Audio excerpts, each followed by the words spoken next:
كما أرسلنا فيكم رسولا منكم يتلو عليكم آياتنا ويزكيكم ويعلمكم الكتاب والحكمة ويعلمكم ما لم تكونوا تعلمون. جس طرح ہم نے تم نے بھیجا ایک رسول تم میں سے کہ تم پر ہماری آیات تلاوت فرماتا ہے اور تمہیں پاک کرتا ہے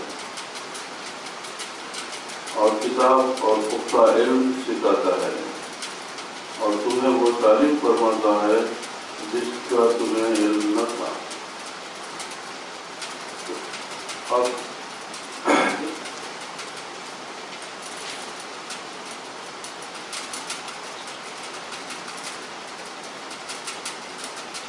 اس سے پتہ چلا کہ نبی کریم علیہ السلام نہ صرف آپ کو اللہ سبحانہ وتعالیٰ کی آیات کی تعلیم دیتے ہیں بلکہ آپ کو پاک بھی کرتے ہیں.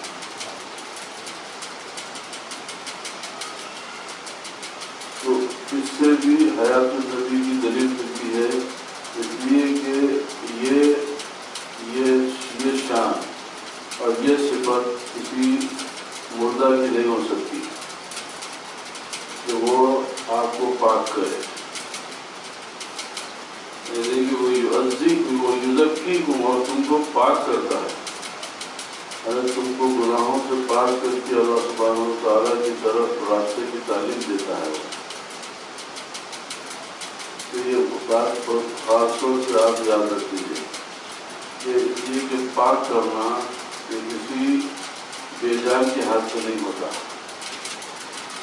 پاک وہی شخص کر سکتا ہے جس کے پاس طاقت ہو اور جو ہمیشہ جس کی ابدی زندگی جس کو اللہ سبحانہ وتعالیٰ عطا کرے.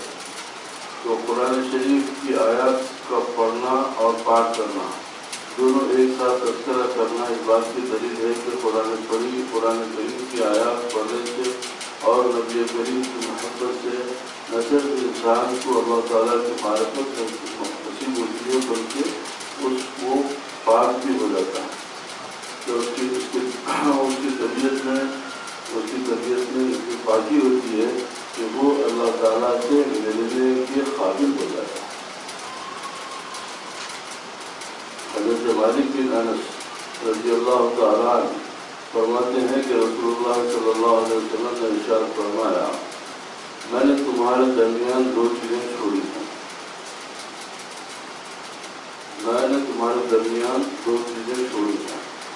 جب تک تم انہیں پکڑے رہو گے ہرگز گمراہ نہیں ہو سکتے.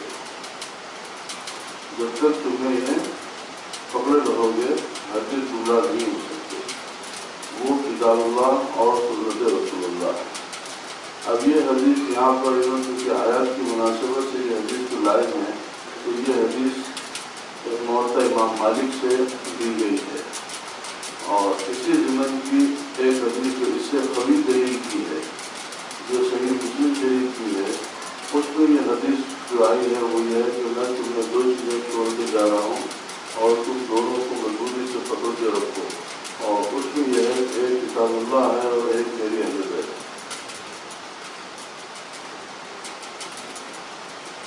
تو اگر کوئی بعض لوگ اکثر اسی روایت کے اوپر زیادہ وہ کرتے ہیں ہمیں بے شک یہ بھی روایت امام مالک لے آئے ہیں تو یہ بھی حدیث ہے مگر اس سے قوی حدیث جو ہے وہ ہے کہ ہم تمہارے درمیان قرآن کتاب اللہ ہے اور جو کتاب اللہ تعالیٰ کی رسول ہے اس کی مضبوطی سے تھامے رکھو اور میری اہمیت ہے. اسی لیے دنیا میں جہاں کہیں بھی آپ بڑے معاملات میں بڑے علماء دین کے معاملات میں آپ دیکھیں گے کہ وہ لوگ جو ہے قرآن کی صحیح فہم کے لیے اور قرآن کو حاصل کرنے کے لیے اللہ سبحانہ وتعالیٰ کی معرفت کے لیے وہ لوگ اس زمانے کے جو ہے سادات کرام کرتے اور جو ہے مشہور قومی کی صورت اختیار کرتے. خود جیسے امام اعظم ابو حنیفہ رضی اللہ تعالیٰ کے بارے میں آپ فرماتے ہیں کہ لہو سنتین بولے اگر امام جعفر صادق کے ساتھ اگر ان کو سال نصیب نہیں ہوتے تو میں ہلاک ہو جاتا ہوں. تو یہ اتنی ضروری بات ہے سرکار نے فرمایا کہ جو ہے تم کتاب اللہ کو، اب یقینی بات ہے جب رسول اللہ سے محبت ہوگی تو رسول اللہ کی سنت سے محبت ہوگی۔ اگر کوئی شخص یہ دعویٰ کرے کہ میں نبی سے محبت کرتا ہوں اور نبی کی سنت پہ نہیں چلتا تو اس کے دعوے میں وہ دعویٰ اس کا جو ہے جھوٹ ہے اور دعویٰ بے دلیل دعویٰ ہے، کیونکہ جب محبت اس سے ہوتی ہے تو اس کے طریقے کے اوپر چلنے کی انسان کوشش نہیں کرتا ہے، اور جس سے بھی دنیا میں آپ دیکھیں جس سے محبت کرتے تو ہم کوشش کرتے کہ اس کا دل نہ دکھائے، اس کے ساتھ ایسی بات نہ کرے تو اس کو پسند نہ آئے، اور ہمیشہ یہ ہے کہ کیونکہ اس سے محبت ہے تو جب نبی سے محبت ہے تو نبی کی سنت سے چلنا ہمارے لیے ضروری ہے، مگر اس سے پہلے ضروری ہے کہ نبی جس سے محبت کرے ہم ان سے محبت کریں، نبی جس سے محبت کرے ہم بھی اس سے محبت کریں، اور پھر قرآن میں بھی جو ہے اس کے احکام آئے ہیں کہ اللہ تبارک و تعالیٰ فرماتا ہے قل لا اسألكم علیہ اجرا الا المودۃ فی القربى، اے نبی آپ ان سے کہہ دیجیے میں تم سے کوئی چیز نہیں طلب کرتا، تم سے کوئی معاوضہ طلب نہیں کرتا، تمہاری حیثیت کی کیا ہے، تم میرے کو کیا معاوضہ دیں گے، تم میرے کو کیا معاوضہ دیں گے، یعنی قرآن دینے کا، اللہ سبحانہ و تعالیٰ سے معرفت کروانے کا، اسلام کے دائرے میں داخل کر کے تم کو جنت کی بھی بہار نعمت نصیب دلوانے کا، یہ تمام نعمتوں کا تم میرا کوئی معاوضہ نہیں دے سکتے، ہاں صرف یہ ہے کہ تم جو ہے میری اہل بیت سے محبت کرو، میری اہل بیت سے، میرے قرابت داروں سے تم محبت کرو۔ اب یہاں پر اب کیونکہ یہ حدیث یہاں پر نہیں ہے مگر میں تذکرۃً کر دوں تاکہ شاید بعد میں موقع ملے یا نہ ملے پھر بھی، تو اب اگر دیکھیے کہ یہ لفظ معدہ جو ہے اس کا ترجمہ بھی محبت ہی آیا ہے کہ تم میرے قرابت داروں سے محبت کرو، تو لفظ معدہ کا مطلب بھی محبت ہے، اور محبت کی قرآنی عربی لفظ ہے، تو پھر محبت کا لفظ کیوں نہیں آیا؟ تو اب یہاں پر بات اہل محبت، اہل عشق اور اہل معرفت کے لوگ جو اس کا ترجمہ یوں کرتے ہیں کہ محبت اور مودت میں کیا فرق ہے، یعنی یہاں خاص طور سے لایا گیا ہے کہ جو مودت فی القربى، مودت فی القربى کہ میرے رشتے داروں سے، میرے قرابت داروں سے محبت کرو، تو پھر یہاں لفظ مودہ اور کیا فرق کیا ہے؟ دونوں محبت کس کو بولتی ہے اور مودت کس کو بولتی ہے؟ جب دونوں کی محبت ہی ہے، دونوں کا مطلب بھی محبت ہی ہے، تو پھر دونوں میں کچھ نہ کچھ تو فرق ہوگا، ورنہ ایک بات کے لیے دو لفظ جب استعمال ہوتے ہیں تو کچھ نہ کچھ فرق ہوتا ہے اس میں۔ تو محبت کو سمجھنے کے لیے ایسا ہے کہ محبت کیا ہے، اگر محبت کو اس طریقے سے سمجھیے جیسے مینڈک ہے، اگر مینڈک کو پانی سے باہر کر دیا جائے تو کافی دیر تک وہ زندہ رہتا ہے، بغیر پانی کے بھی وہ کافی دیر تک زندہ رہتا ہے، تو یہ محبت ہے۔ اور مودہ کیا ہے؟ تو جیسے مچھلی، کہ اگر آپ مچھلی کو پانی سے نکال دیں تو کچھ ہی دیر میں وہ مر جاتی ہے، تو اسی لیے لفظ بھی اللہ تعالیٰ یہاں پہ کہ ایسی محبت، کیونکہ رسول اللہ کی اہل بیت سے محبت تمہارے ایمان کا اساس ہے، تمہارے ایمان کی مضبوطی کی دلیل ہے کہ اگر تم ان کی اس طریقے سے محبت کرو گے تو پھر جیسے مچھلی پانی کے بغیر نہیں رہ سکتی، اس لیے تم ان کی محبت کے بغیر زندہ نہیں رہ سکتے، یعنی تمہارا ایمان زندہ نہیں رہے گا، اور اگر تم ان سے محبت رکھو گے تو تمہارا ایمان بھی زندہ رہے گا۔ حضرت عبداللہ بن مسعود رضی اللہ تعالیٰ روایت کرتے ہیں کہ سرکار دو عالم صلی اللہ علیہ وسلم نے مجھ سے فرمایا علم کو سیکھو اور سکھلاؤ، علم کو سیکھو اور سکھلاؤ، علم فرائض یا فرض احکام کو سیکھو، اس لیے کہ جب علم کا سیکھنا ہر ایک کے لیے ضروری ہے تو اب سوال یہ پیدا ہے کہ کون سا علم سیکھے؟ اگر ہر آدمی اگر اپنے اوپر یہ فرض کر لے کہ مجھے قرآن و حدیث کا علم سیکھنا ہے تو پوری دنیا میں آپ کو ہر جگہ ہر دلی میں انشاءاللہ علماء کرام ملیں گے. ہر جگہ آپ کو علماء کی بہتات ہو جائے گی اور ہر آدمی کو جو ہے بے شک سیکھنا اچھا ہے مگر جہاں پر یہاں فرمایا گیا ہے کہ علم کو سیکھو اور سکھلاؤ. تو وہاں پر جیسے بہت سارے احادیث ہیں طلب العلم فریضۃ علی کل مسلم و مسلمۃ کہ وہ علم کا سیکھنا ہر مسلم مرد اور مسلمان مرد اور مسلمان عورت پر فرض ہے. تو اب سوال یہ پیدا ہوتا ہے کہ کون سا علم سیکھنا؟ تو اس کے اوپر بڑی بحث ہے.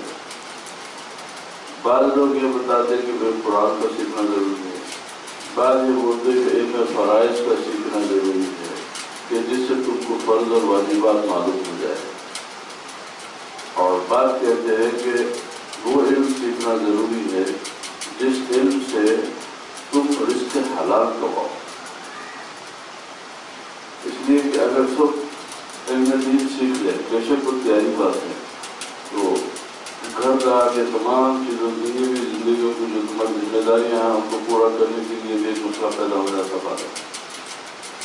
اور پھر عوام میں اور خواص کو تو فرق نہیں رہے گا. سب سے علماء ہو جائیں گے تو پھر سوال کرنے والا کون ہوگا؟ تو اس طریقے سے علماء میں اس میں بڑی بحث ہے کہ بعد ایک بات کے اوپر وہ ہے کہ بھئی قرآن و حدیث کا سیکھنا ضروری ہے. بات کہتے ہیں کہ علم فرائض و واجبات کا سیکھنا ضروری ہے. اور امام غزالی وغیرہ جیسے علماء فرماتے ہیں کہ یہ وہ علم کا سیکھنا فرض ہے جس علم سے تم کو رزق حلال ہو. کیوں کہ رزق حلال کمانا بھی فرض ہے. اپنے بیوی بچوں کو اپنے حلال کیسے ان کا جو ہے ان کو رزق فراہم کرنا یہ بھی آپ کے اوپر فرض ہے اور یہ سب سے زیادہ ضروری ہے. ہاں جہاں تک فرائض کا تعلق ہے اب جیسے عبادات میں جو آپ کے فرائض اور واجبات ہیں اس کو معلوم کر لو تو یہ چیز آسان ہے. اس لیے آپ کی ہمارے لیے ضروری ہوگی.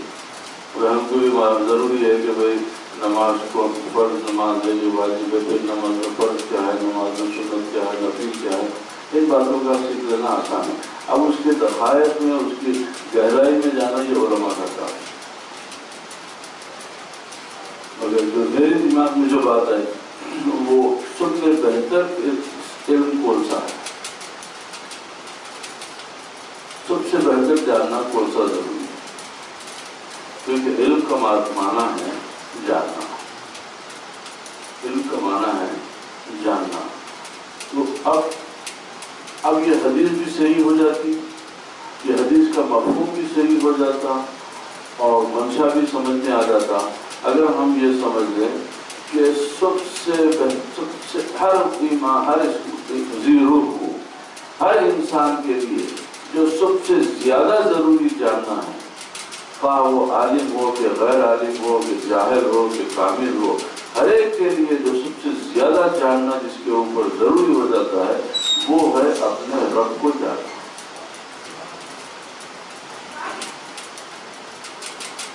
اپنے رب کو جاننا. اور اس معاملے میں ہم لوگ جو ہے کوتاہی سے کام لیتے ہم لوگ اس میں دلچسپی لے لیتے. اگر آپ تجربتاً دیکھیں گے کہ اگر ایک لڑکا ہے اگر وہ جب چھوٹا ہے یا پیدا ہونے سے پہلے یا پیدا ہونے کے کچھ دن بعد ابھی اس کی ہوش آنے سے پہلے اگر اس کا باپ کسی وجہ سے رزق کی تلاش میں اگر غیر ملک کو پردیش چلے جاتا اور اگر اس کو واپس آنے میں پھر اپنے بیٹے سے ملنے میں اگر کچھ عرصہ لگ جائے اب وہ جب بچہ بڑا ہوتا تو ہمیشہ اپنی ماں کو تنگ کرتا ہے کہ بتاؤ میرا باپ کون ہے. ماں اس کو جو ہے کبھی اس کی شادی کے تک فوٹو بتا کے بولتی کہ تمہارے بابا ہے یہ تمہارے ضروری رشتے دار ہیں یہ تمہارے. مگر جب اس کی ایک عمر ایسی ہو جاتی جب اسکول میں جاتا تو بچے ستاتے کہ بھائی تمہارا باپ کو نہیں بولے تو کتنی دیر تک وہ فوٹو سے دل بہلائے گا نہیں. آخر میں مجبور کر دیتا اپنی ماں کو کہ بھائی تم میرے بابا کیوں نہیں آتے میرے بابا سے میرے بابا میرے کو کہیں کو نہیں ملے آج تک آ کے، کیا میرے سے محبت نہیں کرتے کیا؟ جیسے کیوں نہیں ملتے؟ تو جب تک انہیں اپنے باپ سے ملنے لیتا اس کو وہ سکون نصیب نہیں ہوتا۔ تو ظاہر میں اپنی شناخت کے لیے لوگوں کے تانوں سے بچنے کے لیے اپنے باپ سے ملنا، اپنے باپ کو جاننا اتنا ضروری ہے، اپنے خاندان کو جاننا اتنا ضروری ہے، اپنی ماں کو جاننا اتنا ضروری ہے، اپنے رشتہ داروں کو جاننا اتنا ضروری ہے، تو اپنی آخرت کے لیے اپنے رب کو جاننا ضروری نہیں ہے۔ تو اسی لیے کوشش کرو کہ اپنے رب کو جانو ہے۔ تو یہاں پر یہ ہے کہ سیکھو اور لوگوں کو بھی سکھلاؤ، اسی طرح قرآن کو سیکھو اور لوگوں کو بھی سکھلاؤ۔ اور یہ حدیث تو آپ تقریباً ٹی وی کے اوپر ہمیشہ لوگوں سے گزرتا کہ جو ہے قرآن کو سیکھو اور سکھاؤ، اس لیے کہ بے شک میں ایک آدمی ہوں جو اٹھایا جاؤں گا اور علم بھی اٹھا لیا جائے گا اور فتنے ظاہر ہوں گے، یہاں تک کہ دو آدمی ایک فرض چیز میں اختلاف کریں گے، کیونکہ اثر قیامت کے قریب تو یہی ہونے والا ہے نا، کہ سب جو ہے اس لیے کہ جب قیامت آئے جو اٹھائے گا تو اللہ تعالیٰ قرآن پاک کو اٹھا لے گا، اور بولے کہ جب ایک فرض چیز میں اختلاف کریں گے اور کسی کو ایسا نہ پائیں گے جو دونوں کے درمیان میں فیصلہ کرے، کہ ایسا کوئی عادل نہیں رہے گا جو ہے دونوں کے درمیان میں سچ یا غلط بات کا جو ہے تو فیصلہ کر سکے۔ یعنی علم کے کم ہو جانے اور فتنوں کے بڑھ جانے سے یہ حال ہو جائے گا۔ اس روایت کے بارے میں چند آیت صوفیاء کرام اپنی تفسیر میں لاتے ہیں کہ حضرت امام غزالی رضی اللہ تعالیٰ فرماتے ہیں کہ ذکر کبھی زبان سے ہوتا ہے اور کبھی دل سے اور کبھی دیگر اعضاء سے۔ اللہ تعالیٰ کی تحمید و تسبیح اور تلاوت قرآن لسانی ذکر ہے۔ قلبی ذکر کی 3 اقسام، قرآن کی تلاوت کرنا، اللہ کا ذکر کرنا، تسبیح پڑھنا، یہ تو آپ کی زبان سے اس کا ذکر ہوتا ہے، اور دل سے جو ذکر ہوتا ہے تو اس کے 3 قسم ہیں۔ ایک دلائل پر تفکر جو اللہ کی ذات و صفات پر دلالت کرتے ہیں، یعنی ان باتوں پر، ان دلیلوں کے اوپر فکر کرنا،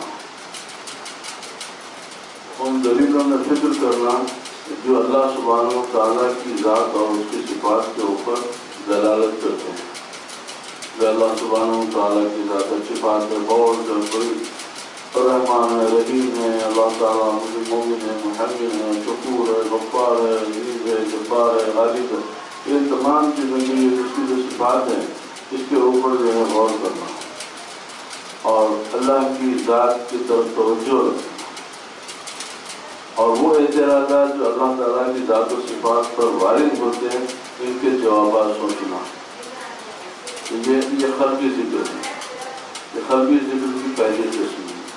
دوسری قسم وہ ہے کہ ان دلائل کی فکر کرنا جو بندوں کو مکلف بنانے، یعنی کسی کام کے اوپر، کسی کام کے کرنے کے ذمہ دار بنانے، اس کے اوپر واجب کر دے وہ چیز، اور دیگر احکام اور اوامر و نواہی، اوامر و نواہی جو قرآن کا لفظ وہ کیا ہے، تو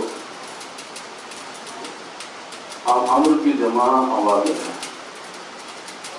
اوامر اس کو بولتے ہیں جہاں احکام کے بارے میں آپ کو حکم دیا جاتا ہے کہ نماز پڑھو، روزہ رکھو، ماں باپ کی خدمت کرو، نیکی سلوک کرو، لوگوں سے بھلائی کی باتیں کرو، جتنے جو ہے احکام ہیں جو حکم ہوتا ہے اللہ کی طرف سے اس کو کہتے ہیں اوامر، اور نواہی کس کو بولتے ہیں کہ جس بات سے آپ کو منع کیا گیا کہ یہ کام مت کرو، شراب مت پیو، گالی گلوچ مت کرو، جھوٹ مت بولو، ان تمام چیزوں کی جو منع کے فرمایا گیا ہے اس کو نواہی کہتے ہیں۔ تو یہ یعنی اس کا امر و نہی ہوتا ہے، اس کا جو ہے اس کا کا وہ امر نہیں ہے، اب اس کی جواب جو ہے اوامر و نواہی ہے۔ یہ قرآنی لفظ ہے، اس میں جو ہے اکثر علماء کے پاس اس کا استعمال ہوتا ہے۔ تو تذکرتاً آ گیا، میں بتا دیا آپ کو کہ اللہ تعالیٰ کی جائز کردہ چیزوں کے اوپر اس کے احکام کی پابندی کریں اور اس کے منع کردہ چیزوں سے پرہیز کریں، اور یہ جب تک کہ یہ خلق سے نہیں ہوتا آپ اس کے اوپر صحیح عمل پیدا نہیں کر سکتے۔ اس کی مثال ایسی ہے کہ اللہ سبحانہ و تعالیٰ فرمایا کہ وہ نماز پڑھو، آپ حکم کے تابع ہو گئے، آپ وضو کریں، مسجد کی طرف بڑھے، مسجد میں جماعت کے ساتھ کھڑے ہوئے، امام صاحب کے پاس نیت کرے، پوری نماز ادا کرے، ان کے ساتھ سلام پھیرے، الحمدللہ آپ کی نماز ہوئی۔ مگر آپ کا دل جانتا ہے کہ آپ کی نماز ہوئی یا نہیں ہوئی، اس لیے کہ آپ وضو کرتے وقت میں کس خیال میں تھے؟ وضو تو کر رہے ہیں، مگر یہ ہے کہ بھائی ہاں جبھی جو ہے نماز پڑھ کے بھاگنا ہے، میرے کو وہ کرنا ہے۔ تو اگر وضو کے وقت میں آپ خیال اللہ کا نہیں ہے، نماز کا خیال نہیں ہے، پاک ہونے کا تصور نہیں ہے، آپ تو وہ وضو کی وہ کیفیت نہیں ہے۔ نماز جب پڑھ رہے ہیں آپ تو بے شک آپ نماز کے لیے ہاتھ تو بن گئے، مگر تعلق اللہ نہیں ہے، اللہ سے تعلق نہیں ہے، تو وہ نماز آپ کی، اب یہ چیز کی گواہی کون دے گا؟ آپ کا خلق۔ ان باتوں کی گواہی آپ کا خلق دے گا کہ کیا آپ نماز میں اللہ کے ساتھ تھے یا اللہ سے دور تھے۔ ظاہر میں آپ کے اوپر حکم نہیں لگے گا، ظاہر میں کوئی دیکھے گا کہ بھئی آپ نماز پڑھ لی، ہاں بچہ نماز پڑھ لیا، ہاں صاحب مسجد سے نکلے تھے اور نماز پڑھ کے نکلے، مگر آپ کا دل جانتا ہے کہ بھئی آپ نماز واقعی پڑھتے وقت میں اللہ سبحانہ و تعالیٰ کی طرف سے جس کے لیے اللہ آپ کو بلایا تھا۔ اگر آپ اللہ سبحانہ و تعالیٰ کی طرف نہیں تھے تو اب ان باتوں کو سمجھنے کے لیے بہت سارے، تو آپ کے دل کو ہمیشہ جو ہے اللہ کی محبت سے آباد رکھنا پڑے گا۔ جب تک پروردگار عالم کو آپ اپنا خرید نہیں پائیں گے تو آپ کو ان احساسات سے آپ کو جو ہے واقف کاری نہیں ہوں گی، ورنہ آپ جانوروں کی گدھوں کی دیکھیں، وہ ہماری عبادتیں، ہمارا علم ایسا ہے کہ بہت ساری کتابیں گدھے کے پیٹ پہ رکھی گئی، لے کے چلنا بھی چاہتا، اب اتنی بڑی کتابوں کو ڈھیر لگی ہوئی ہے اس کے پیٹ کے اوپر، مگر فائدہ کیا ہے کہ وہ گدھا ہے، تو کتابیں تو بہت سارے ڈھیر ہیں، تو اگر ہماری عبادتیں ہیں، ہماری ریاضتیں، ہمارا پڑھنا ہے، ہماری تلاوتیں سب ہے، مگر اس میں تعلق اللہ نہیں ہے، تو ہمارے لیے ویسی مثال ہے جیسے گدھے کے اوپر کتابیں۔ تو ان تمام تعلق کا تعلق جو ہے، تمام امور کا تعلق آپ کے خلق سے، کہ جب تک کہ آپ کا خلق مطمئن نہ ہو وہ عبادت میں لذت نہیں آتی۔ تو کوشش ہمیشہ یہ کرنا ہے کہ جس حکم کے لیے ہم کو بلایا گیا، اور ظاہر میں یہ اتنی مشکل باتیں نہیں ہیں، کیونکہ ہم لوگ سمجھنے سے جو ہے تکلیف نہیں اٹھاتے۔ اگر آپ صرف اپنی ذاتی زندگی میں ان باتوں کو دیکھ لیں کہ بھائی آپ اپنے بچے کو بلائیں، اس سے کچھ بات کرنا چاہ رہے ہیں، اور بچہ جو ہے آپ کی طرف کان لگا ہوا ہے مگر ذہن کسی اور طرف ہے، انہیں جو ہے ہاں ٹھیک ہے توجہ نہیں کیا، خالی اس کی جو ہے اٹینٹیوٹی آپ کی طرف نہیں رہی، تو آپ کو غصہ آتا، تو میں بات کر رہا ہوں میری طرف توجہ نہیں کرتا، ادھر دیکھ رہا کیا سوچ رہا۔ تو جب آپ کی ذاتی زندگی میں آپ کو یہ ہے کہ بھائی آپ کا بچہ، آپ کا چھوٹا بھائی، آپ کے جو آپ کا فرما بردار، آپ کا نوکر، آپ کی بیوی، جو آپ سمجھتے کہ وہ آپ کی بات سننے کا ان کے اللہ کی طرف سے فرض ہے، اگر وہ لوگ جو ہے آپ کی بات کو دلچسپی سے نہیں سنیں اور پورے انہمام کے ساتھ آپ کی بات کو سماعت نہیں کرے تو آپ کو تکلیف ہوتی۔ تو ہم کو یہ بات احساس نہیں کہ جب ہم کو اتنی دیر کی بات پر تکلیف تو پھر اللہ کے حضور ہم بے قلبی کے ساتھ کیسا کھڑے رہنا؟ اللہ کے حضور ایسی بالکل گدھوں کی طرح جا کے کھڑے ہو جانا، ظاہر میں حکم پورا ہو گیا، مگر وہ عبادتوں سے آپ ہاں صرف اتنا ہے کہ ٹھیک ہے آپ فرض ادا کر لیے، مگر اب قبول ہونا وہ نہیں ہونا اس کی کوئی ذمہ داری آپ کے نہ کوئی لے سکتا. کیوں؟ آپ کا دل ہی مطمئن نہیں. اس لیے بزرگان دین کے پاس، صوفیہ کے پاس ایک حدیث ہے، اس کے اوپر جو ہے وہ دل و جان سے اس پہ عمل کرتے، وہ ہے استفسر قلبی کا، بولے اپنے دل سے سوال کر کسی چیز کے لیے، اپنے دل سے تو سوال کر دے، تیرے کو جواب مل جاتا کہ میں صحیح کرایا غلط. اب یہ مفتیوں کے پاس جانا یہ علمی تقاضے ہیں، وہ احکام کے لیے ضروری ہے، ورنہ نظام شریعت کی جو ہے اس کو ہمیشہ رکھنا ہے، باقی ساری اس کی اہمیت ہے. مگر سب سے اچھا اس کو دیکھیے کہ اگر میں کسی مفتی کے پاس جاؤں گا تو اب میرے کو دلائل ڈھونڈنا پڑے گا، اس میں جو ہے پھر شہادتیں ہیں اس کے اندر. مگر آپ کا ضمیر جانتا ہے کہ وہ آپ کے پاس جواب آپ کے پاس ہے. اس کا اس کی مثال ایسی ہے جیسے ایک واقعہ ہم سنے تھے کہ ایک شخص اپنے گھر گیا گاؤں میں، کافی عرصے کے بعد بیوی سے بات چیت ہوئی، کسی بات کا تکرار ہو گئی، تکرار ہوتے وہ گھر چھوڑ کے نکل گیا باہر. اس سے میں جب جا رہا تھا تو بیوی بھی پیچھے پیچھے بھاگتی ہوئی آئی. تو راستے میں ایک چھوٹا سا، کیونکہ وہ گاؤں سے باہر آنے کے لیے ایک ہی راستہ تھا، اور وہ تھا کہ جو ایک چھوٹا نالا جو ہے وہ نالے کو پار کر کے آنا. تو وہ شخص وہ نالا پار کر لیا. تو بیوی جب اس کی پار کرنے آئی تو وہ غصے میں بولا کہ یہ پانی پار کر کے تیرے پہ طلاق، 3 طلاق. اب ایک تو شہر گئی، وہ ٹھہر گئی. اب یہ شخص نکل کے آ گیا شہر کو، کافی عرصہ ہو گیا پریشان، کوئی خبر نہیں، کوئی اطلاع نہیں ہے شوہر کی کیا ہے. کوئی لوگوں سے مشورہ کری، سب لوگوں سے مشورہ کر آ کے انہوں بولے نہیں آپ جائیے شہر کو، جا کے ڈھونڈ لیجیے اپنے شوہر کو. تو وہ نکل کے آ گئے. ڈھونڈنے کے بعد شوہر سے ملاقات ہوئی تو شوہر کو بھی بیوی سے ملنے کے بعد محبت جاگی.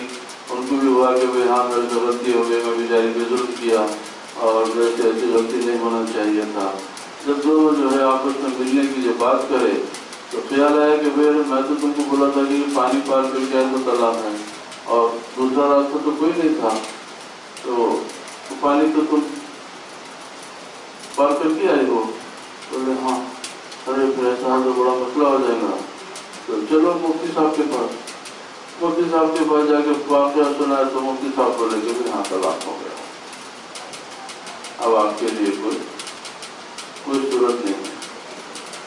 آپ کو روتے پڑاتے افسوس کی کتنی بڑی غلطی، کیسی غلطی ہو گئی، زندگی ختم ہو گئی ہماری. واپس جا رہے تھے تو ایک صاحب ملے، ان سے گفتگو ہوئی، دونوں بولے ارے چلو میں ایک مفتی کے پاس لے کے چلتا ہوں.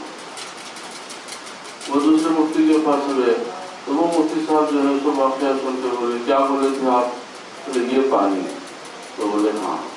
اب یہ بتائیے کہ وہ پانی ٹھہرا ہوا تھا یا بہتا ہوا تھا؟ بولے پانی ٹھہرا ہوا تھا یا بہتا ہوا تھا؟ تو بولے بہتا ہوا پانی تھا. تو بولے طلاق نہیں ہوا، کیونکہ آپ یہ پانی بولے وہ تو بہ گیا. مگر اب یہ بات ٹھیک ہے، ان کے حساب سے انہوں اپنی بات سمجھا لیے، وہ اس کا دل جانتا تھا نا کہ بڑا کیا تھی.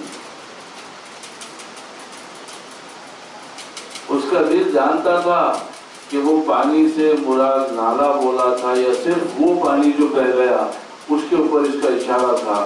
تب یہ بات سے تو دلیل ہے، یہ بات تو قیامت کے خدا کے سامنے ثابت ہوگی. تو اسی لیے اپنے دل کو ہمیشہ اپنا گواہ بناؤ. کسی معاملے میں اپنے دل کو اپنا گواہ بنا لو، معاملہ داری ہو، دنیا داری ہو، دین داری ہو، تلاوت قرآن ہو، نماز ہو، ذکر ہو، کسی بھی معاملے میں دنیاوی ہو یا دینی ہو، آپ جب اپنے دل کو اپنا دوست اور اپنا رفیق بنا لیں گے تو وہ آپ کو صحیح ہدایت کرے گا. اب جب کسی تو یہ چیزوں کی جو ہے بہت اشد بہت ضرورت ہوتی ہے. اور دوسری دلیل ان دلائل کا تفکر جو بندوں کو کر دیگر احکام عوامر ہیں وعدہ وعید کے قواعد پر دلالت کرتے ہیں. شخصی جب انہیں انہیں مکلف ہونے کی کیفیت معلوم ہو جائے گی جب ان کے اوپر یہ ہے کہ ہم کو یہ کام کرنا ہے، اور پتہ چل جائے گا کہ اس عمل کے ارتکاب پر وعدہ اور دوسرے عمل کے اجتناب کی نہیں میں کیا کیا حکمت مثمر ہیں، تو اسے ان کی ادائیگی میں آسانی ہو جائے گی۔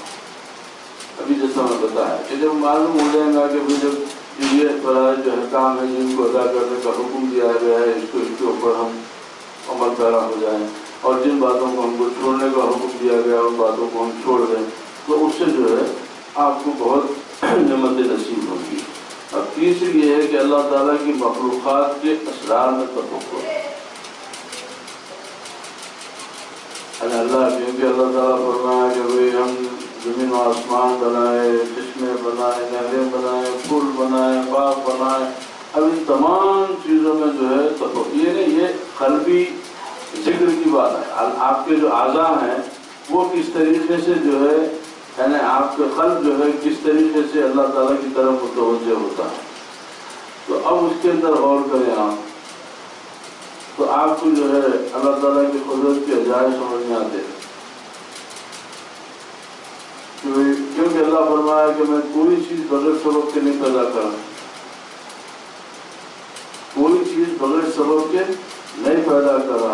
اور اگر ہم تجربے کی دنیا میں دیکھیں گے تو آج تک میں سمجھتا ہوں کہ بڑے سے بڑا سائنٹسٹ ہو یا بڑے سے بڑا فلاسفر ہو، انہیں ثابت نہیں کر سکتا کہ بہت ساری ایسی مخلوقات ہیں جن کا ہم کو کوئی سامنے ظاہر میں کوئی فائدہ نظر نہیں آتا۔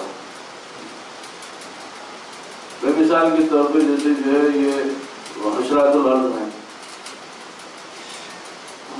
موذی جانوریں ہیں، بہت ساری چیزیں ایسے ہیں کہ جن سے ہم کو سمجھ میں نہیں آتا کہ بھئی یہ مچھر کی تخلیق کیا ہے، یہ کیڑے مکوڑے جو ہے جو صرف جو ہے جن کے جو ہے تب یہ موذی جانور ہے، مگر ہم سوائے خاموشی کے ہمارے پاس کوئی کیوں کہ اللہ تعالیٰ فرمایا کہ میں بغیر سبب کے کوئی چیز کو پیدا نہیں کرا، تو ہر ایک میں اس کی مشیت ہے، ہر ایک اپنا کام کر رہا ہے، ہر ایک کسی نہ کسی وجہ سے جو ہے اس کا وجود ضروری ہے۔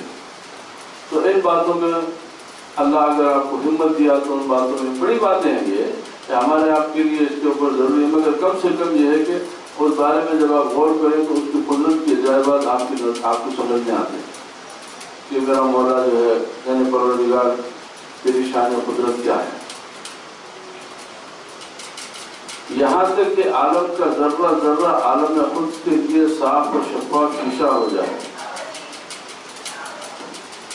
کہ جب اگر آپ جب ان باتوں میں غور کریں گے تو مجھے ایک ذرہ ذرہ بھی جو ہے وہ عالم خود یعنی وہ پاکی کے عالم کے لیے جو ہے ایک شیشے کی طرح آپ کے سامنے ہو جائے گا، وہ کہ آپ کو بات سمجھ میں آ جائے گی کہ اس کی تکلیف کا منشا کیا ہے۔ جب وہ اس آئینے پر نگاہ ڈالے تو اس کی آنکھ عالم جلال کو دیکھ لے، اور یہ وہ مقام ہے جس کا کوئی کنارہ نہیں۔ اب ذکر اعضاء کیا ہوتا؟ یہ ہے کہ تمام اعضاء ان اعمال میں مستغرق ہو جائے، جسم کا ہر حصہ آپ اللہ تعالیٰ کی عبادت میں اور اس کی اطاعت میں مستغرق ہو جائے۔ نظر میں آپ کی نظر ہو کہ خیال ہو کہ فکر ہو کہ سننا ہو سماعت ہو کہ زبان ہو کہ ہاتھ ہو کہ پیر ہو، ہر چیز یہ قابو میں رہے کہ یہ اللہ کی مرضی کے بغیر نہیں ہوئی ہے۔ میں اس چیز طرف نہیں دیکھوں گا جس طرف اللہ منع کرا ہے، میں اسی طرف دیکھوں گا جس طرف اللہ کی رضامندی ہے، میں وہ چیز کو ہاتھ نہیں لگاؤں گا جس سے اللہ منع کرا ہے، میں وہی چیز کو ہاتھ لگاؤں گا جس میں اللہ مجھے اجازت دیا ہے، میں وہ طرف نہیں چلوں گا جس طرف اللہ تعالیٰ مجھے منع کیا۔ تو اس طریقے سے ہر اعضاء کو جب اللہ کے حکم کے تابع کر دو گے تو وہ ہر اعضاء جو ہے اللہ کی عبادت میں آپ کو مستغرق ہو جائے گا۔ ہر عضو جو ہے اللہ کی عبادت میں، کیوں کہ بھئی مثال کے طور پہ بھئی غیر عورت کے اوپر اچانک ایک نظر آپ کو معاف ہے، دوسری نظر گناہ ہے، تو لہذا اگر نظر پڑ گئی تو فوراً آپ جو ہے نظر جھکا لیے، کیوں جب اللہ تعالیٰ میرے کو منع دیکھنے سے منع کر دیا تو میں کیوں دیکھوں۔